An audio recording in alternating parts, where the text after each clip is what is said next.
With James Madison's run defense, I think last year second in the country. Second in the country in run defense. What stands out to you?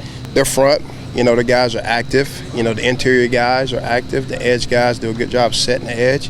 They have two really good experienced linebackers that's played a lot of football.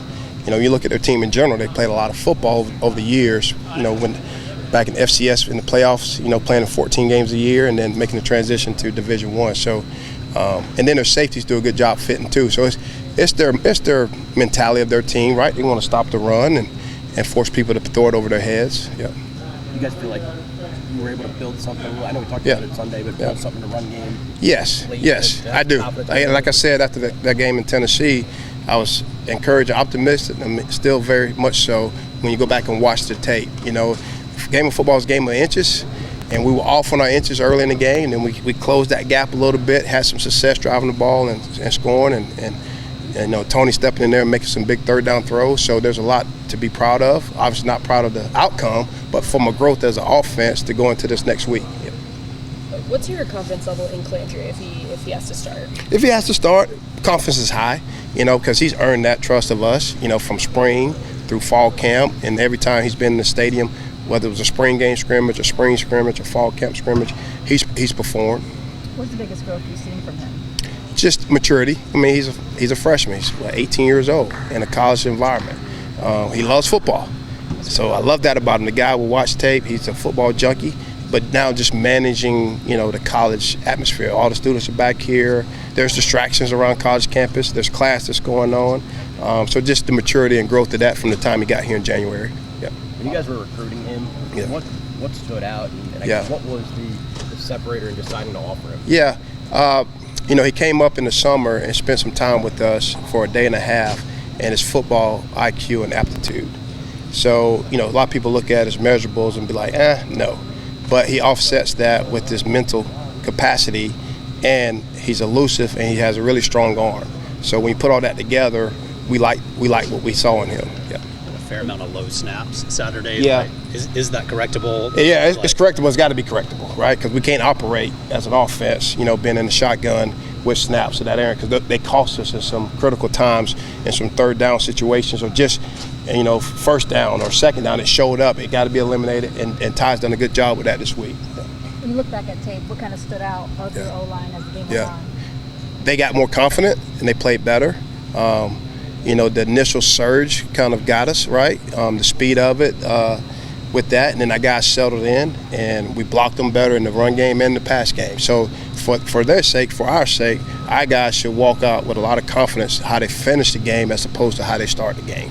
Yeah. Kobe, a running back that gets better as he gets more touches. Is that what you see? I say that's fairly accurate based on his time here, whether in spring or fall. Like when we're practicing, right, we try to have a pretty good rotation. Then we scrimmage and give the guys a chance to play in a series, and he does get stronger and get better as he goes. And he's played some ball in some big environments too, so nothing phases him with that. Yeah. Uganda was at guard to start fall camp. You moved to tackle out of necessity. After a game like that, what do you tell him? And was he just facing He was facing a tough challenge, right? And he's had 10 practices at tackle. He did play some of it at Houston, but from his time here with us, it's been exclusively guard. But what I told Uganda after the game, what I told him Monday morning is, hey, buddy, you belong.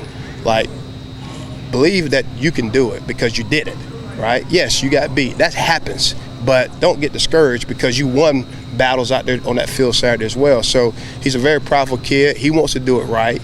It means something to him, and I love that about him.